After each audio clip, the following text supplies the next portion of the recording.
ছেলেটাও মরে গেল। আমার স্বামী পুলিশে চাকরি করতে গিয়ে মরে গেল গো। আমি এখন কাকালি তাইব গো।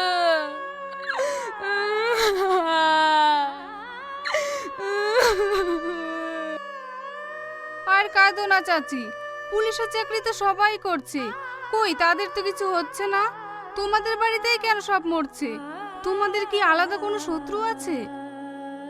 আমি জানিনি মা, কে আমাদের শত্রু আছে।